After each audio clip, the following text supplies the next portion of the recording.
अस्सलाम वालेकुम व्यूअर्स, मैं हूं आपका होस्ट अब्दुल रहमान। आज डिस्कस करेंगे पाकिस्तान में डॉलर अनकरीब 250 रुपए से कम होने जा रहा है।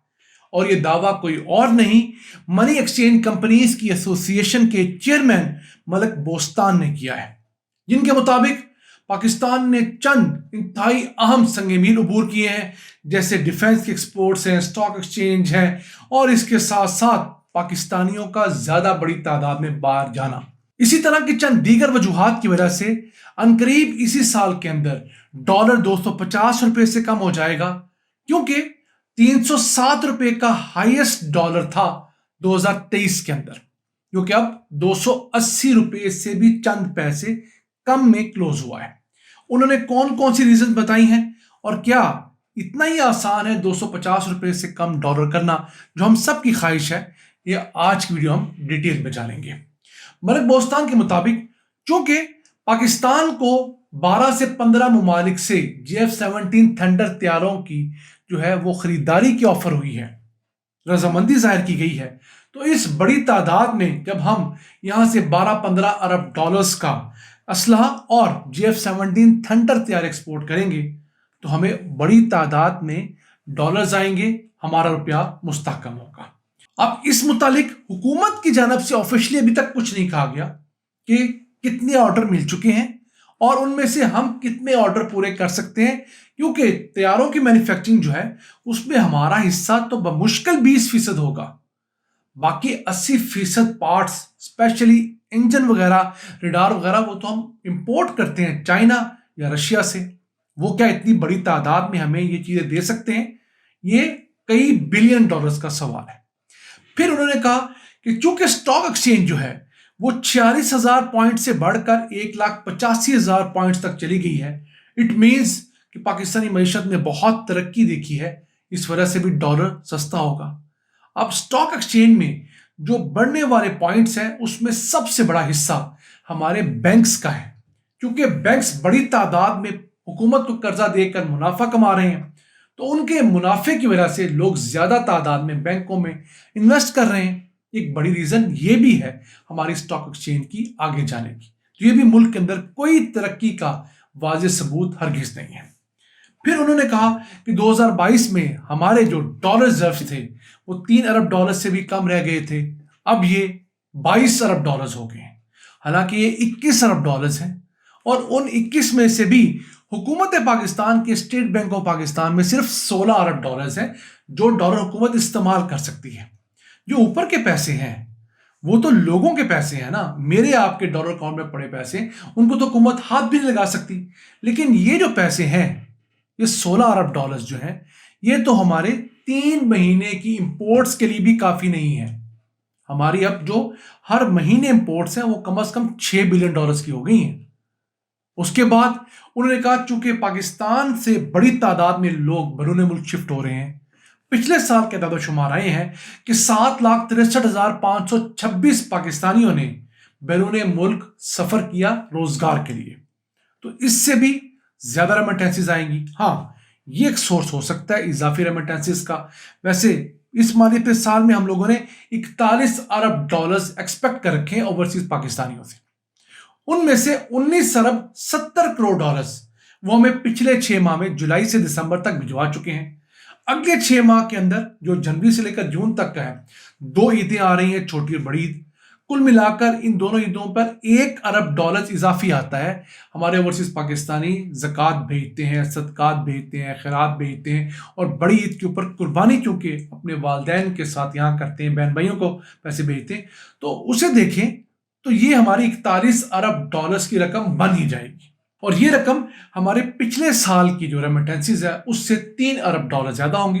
तब हम लोगों ने 38 अरब डॉलर्स कमाए थे। लेकिन इसके साथ साथ एक जगह हम पैसे लूज भी कर रहे हैं, वो है एक्सपोर्ट्स का मैदान।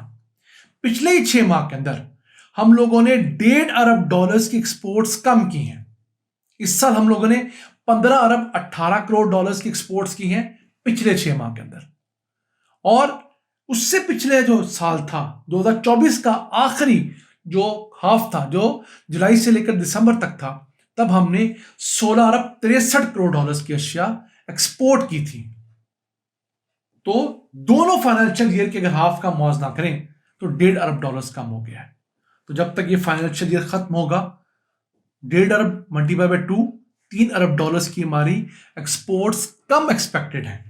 यानी हमारी एक्सपोर्ट्स जो पिछले साल 32 अरब 10 करोड़ डॉलर्स थी और इस साल 35 अरब डॉलर्स की हमने एक्सपेक्टेशन लगाई हुई थी, बदकिस्मती से ये रिवर्स मारकर 29 या बड़ी हद 30 अरब डॉलर्स तक जाएंगी। तो जो हमने इजाफी डॉलर्स कमाए होंगे रेमिटेंसीज से, वो हमारी घटती हुई एक्सपोर्ट्स की वजह से बराबर हो जाएंगे। और हम लोग कहां खड़े होंगे जाकर 2024 के फाइनेंशियल ईयर में, जब हम लोगों ने सिर्फ 30 अरब 60 करोड़ डॉलर्स की एक्सपोर्ट्स की थी। देखिए, हम एक वैसे विशेष सर्कल के अंदर है जहां हम 30-32 अरब डॉलर तक एक्सपोर्ट्स ले जाते हैं, फिर हमारा रिवर्स गेयर लग जाता है। इन हालात के अंदर क्या आप समझते हैं कि हमारे यहां रुपया डॉलर के मुकाबले में इतना तगड़ा हो सकेगा? आप ही कमेंट्स में बता दीजिए। फिर ऐसा ही दावा इसहाक डार ने पिछले साल किया था कि पाकिस्तान के अंदर जो डॉलर की असल कीमत है वो 240, 45, 50 रुपए तक है। आप स्क्रीन पर अखबारी तराशा भी देख सकते हैं। तो क्या एक साल के अंदर ये मौजूदा हुकूमत ऐसा कुछ कर सकी? हरगिज नहीं है। फिर यही मलक बोस्तान साहब ने आज से 2 साल पहले हमारे दोस्त मोहसिन भट्टी के एक इंटरव्यू के अंदर कहा था कि हुकूमत को हम 2 साल के अंदर 24 अरब डॉलर्स दे सकते हैं। तो कहां है वो 24 अरब डॉलर्स? हुकूमत तो 24 मिलियन डॉलर्स के लिए दर दर की ठोकरें खाती फिर रही है। अगर देखा जाए तो ये जो पाकिस्तान की मनी एक्सचेंज कंपनीज हैं, ये पूरे साल के अंदर कुछ 4 से 5 अरब डॉलर्स पाकिस्तान में रेमिटेंसी लाने का सबब बनती हैं। यानी अगर हम लोगों ने 38 अरब डॉलर्स की रेमिटेंसीज मंगवाई हैं, तो उसमें से मैक्सिमम 5 अरब डॉलर्स की रेमिटेंसीज मनी एक्सचेंज कंपनीज के जरिए आती हैं, जबकि 33 अरब डॉलर्स की रेमिटेंसीज बैंकों के जरिए आती हैं। और दोनों जराए से आने वाली रेमिटेंसीज लीगल होती हैं। लेकिन जिन्होंने 5 अरब डॉलर्स एक साल के अंदर रेमिटेंसीज लानी है, वो किस तरह एक साल में 12 अरब डॉलर्स और 2 साल में 24 अरब डॉलर्स रेमिटेंसीज देने का वादा कर सकते हैं? ये भी पाकिस्तान में एक $1 बिलियन क्वेश्चन होना चाहिए। तो मईशत जो होती है वो ख्वाहिशात की बुनियाद पर नहीं चला करती। हम सब की ख्वाहिश है कि पाकिस्तान में डॉलर 250 क्या 150 से भी नीचे होना चाहिए।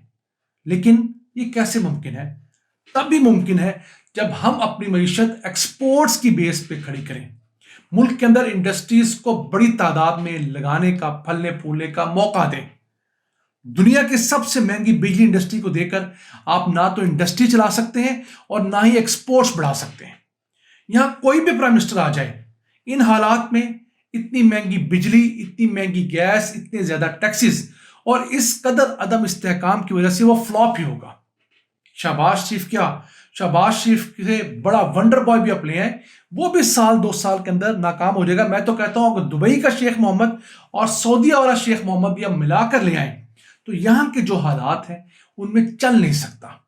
क्योंकि जहां अफरा तफरी होती है, जहां मारा मारी होती है, जहां कानून की हुक्मरानी नहीं होती, वहां पर फिर तरक्की भी नहीं हुआ करती। अगर आपने तरक्की करनी है तो आपने फिर कानून की हुक्मरानी को इंप्लीमेंट करवाना होगा।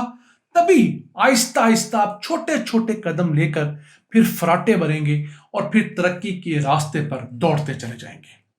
नाज़रीन, ये था आज का एपिसोड। अपने मेजबान अब्दुल रहमान को इजाजत दीजिए। अल्लाह के बाद।